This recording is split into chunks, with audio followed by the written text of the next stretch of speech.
ওয়ালাইকুম প্রিয় দর্শকবৃন্দ, আপনারা সবাই কেমন আছেন? সবাইকে শুভ দুপুর।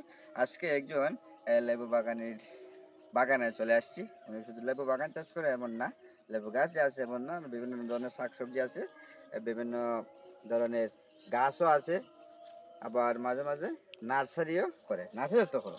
আছে নার্সারি আর আছে। সবজি কি কি আছে বুঝতে জানি? কলম শাক আছে, তারপরে তোমার ঢেঁড়স আছে, কুমড়া আছে, ঝিঙ্গা আছে। এমন বিষয় হচ্ছে ওনার এই পরিচয়টা কিন্তু আমরা আগে নিলাম না। ওনার নাম হচ্ছে নোমান মিয়া, নাম হচ্ছে কুনাডুবাই। এখন আমরা যে জায়গার মধ্যে দাঁড়িয়ে সেটা হচ্ছে লেবু গাছ, চায়না লেবু। চায়না আছে, এটা আমাদের বীজ সহনি না বীজ সারা? এই মুহূর্তে তো লেবু নাই, এটা বীজওয়ালা লেবু না, বীজওয়ালা না, রসওয়ালা। মানে এটার ভিতরে একটা বীজ আসিল নি, বীজ থাকেনি না থাকে না? হ্যাঁ, বীজ আছে, ওটাই খুশি বীজওয়ালা। আর যেটা আমাদের বীজ থাকে না, এটা না হইলো বীজলেস, সিডলেস যেটা মানে বীজ সারা আছে। আমরা লাগাই না এইটা।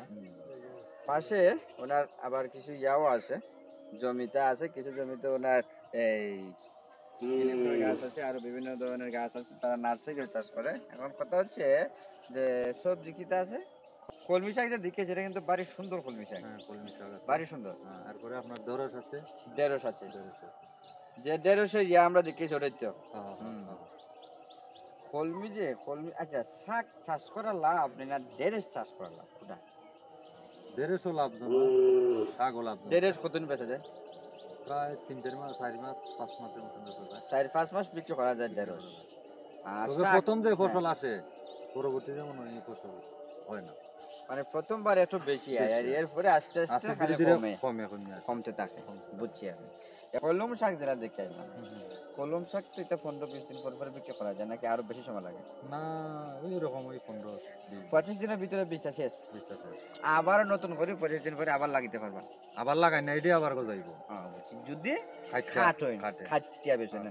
আর ফুইরা বেচলে তো এটা বলা সেটা তো আর হবে না। এটা তো জীবন। আচ্ছা, একবার কলম শাক লাগাইলে কয়বার বেচা যায়? অন্তত 10-15 বার বেচা যাইব। একবার কলম শাক লাগাইলে 10-15 বার বিক্রি করা যায়। তো কাটার পর আপনি কিছু সার দিলাম, কিছু ওষুধ দিলাম, আর পানি দিলাম, পানি। তবে কলম শাক কিন্তু আমার খুব ফেভারিট একটা খাবার, খুবই ভালো লাগে এটা খাইতে। কলম শাক বর্তমানে যে আছে তার জায়গা কতটুকু? 20 শতাংশ কলম শাক, কিন্তু অনেক কলম শাক। নাহলেও কয় জোর হইব? দুধটা মনে হয় 40-40টার মতন হবে। 40টা জোর। কিন্তু এটা আসলে এটা সার্টিফিকেট কথা না, এটা অনেক কষ্ট আছে। এগুলো মানে কাটতে বা বিক্রি করতে, সংগ্রহ করতে কিন্তু অনেক কষ্ট আছে।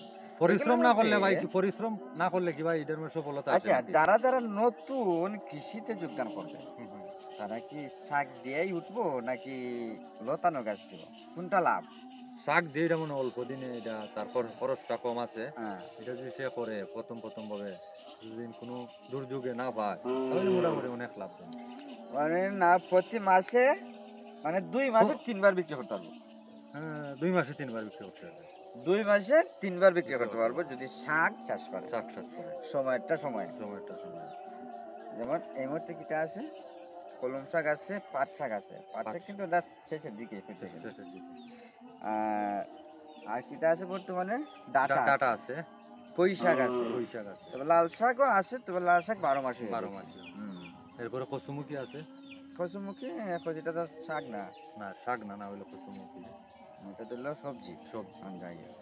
মানে যারা যারা নতুন কৃষিতে যোগ দিবেন বা নতুন ভাবে কৃষি শুরু করতে চাচ্ছেন, শাকসবজি চাষ করতে চাইতেছেন, আপনারা এই শাক দিয়ে যদি শুরু করেন, বিভিন্ন ধরনের শাক চাষ করেন, তাহলে কিন্তু অবশ্যই এটা থেকে আপনারা আর্থিকভাবে স্বাবলম্বী হতে পারবেন। যেমন 5,000 টাকা খরচ করে 20-25,000 টাকা আপনারা ইনকাম করতে পারবেন। ঠিক আছে না? এটা সম্ভব। 5,000 টাকা খরচ করে 20-25,000 টাকা ইনকাম করা যাবে যদি কোনো দুর্যোগ যদি না পায়। ওটা যদি 10 শতক জায়গা হয়, যদি 1 বিঘা জায়গা হয়, 1 কেয়ার মানে 30 শতক যদি থাকে, তাহলে 10-12,000 টাকা খরচ হবে, কিন্তু বিক্রি হবে 50 থেকে 60,000 বা আরো বেশি 70-80,000 টাকা আসতে পারে যদি ভালো ফসল হয়। যারা যারা কৃষিতে মনোনিবেশ করার ট্রাই করতেছেন, আপনারা কৃষিতে মনোনিবেশ করবেন, একটু শাক দিয়ে শুরু করবেন, তাহলে দেখবেন যে আশা করি লস হবে না। কৃষিতে যে লস হয় না এমন না, মাঝে মাঝে লসও হয়, অতিবৃষ্টির কারণে লস হয়, যেমন আবার ওই পানির অভাবে লস হয়। কিছুদিন আগে বৃষ্টি ছিল না, অনেকের শাকসবজি কিন্তু ফুরাই গেছে, কথা ঠিক একটু, আছে না? কোনো দুর্যোগ যদি না আসে তাহলে অবশ্যই লাভবান হবে, লস হওয়ার কোনো সম্ভাবনা নাই। লস হওয়ার কোনো সুযোগ নেই, তবে সম্ভাবনা আপনাকে নাই। পরিশ্রম করতে হবে। হ্যাঁ, পরিশ্রম এখন করতে কথা হবে। হচ্ছে, একদিন আপনি শাক লাগায় গেলেন, আরো 2 মাস পর আইলেন, আইয়া কি সময় করবেন? মতো পরিচর্যা করতে হবে, সার দিতে হবে, পানি দিতে হবে, যখন যা দরকার তা দিতেই হবে। হ্যাঁ, মানে কৃষিতে আপনারা কাজ করবেন, প্রতিদিন আপনার জমিতে যেতে হবে, যেতে প্রতিদিন হবে। যেতে হবে।